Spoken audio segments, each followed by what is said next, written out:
Police protection એટલે શું, ક્યારે માગી શકાય?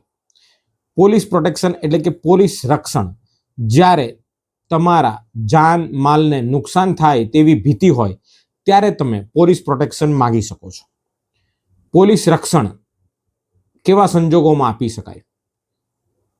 દાખલા તરીકે, ઉદાહરણ તરીકે, બે જુદા જુદા જ્ઞાતિવાળા છોકરા છોકરી ભાગીને લગ્ન કરે છે, ત્યારે એને એવું જાનનું જોખમ લાગે છે, તો આવા સંજોગોમાં નવપરિણીત યુગલ ઓનર કિલિંગ ના થાય એના માટે પોલીસ રક્ષણ માંગી શકે છે.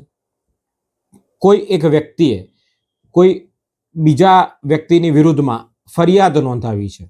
હવે જે ફરિયાદ જેના વિરુદ્ધમાં લખાવી છે, નોંધાવી છે, તે આરોપી એ ફરિયાદીને ધમકી આપી રહ્યો છે, એને છતાં પણ હેરાન પરેશાન કરી રહ્યો છે, તો પણ એ પોલીસ રક્ષણ માંગી શકે છે. અથવા કોઈ ફરિયાદી ઉપર એની જાન માલ, એની કોઈ મિલકતને કોઈ વ્યક્તિ દ્વારા નુકસાન પહોંચાડવાનું આવતું હોય તો પણ ત્યારે પણ એ પોલીસ રક્ષણ માંગી શકે છે. આવા કિસ્સામાં સૌપ્રથમ શું કરવાનું?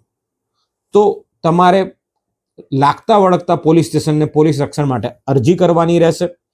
એ પોલીસ સ્ટેશન જો તમને પોલીસ રક્ષણ આપવામાં નિષ્ફળ જાય તો તમે હાયર અને સુપિરિયર ઓથોરિટી એટલે કે ડીએસપી, એસપી કે પોલીસ કમિશનર કક્ષાએ રજૂઆત કરી શકશો.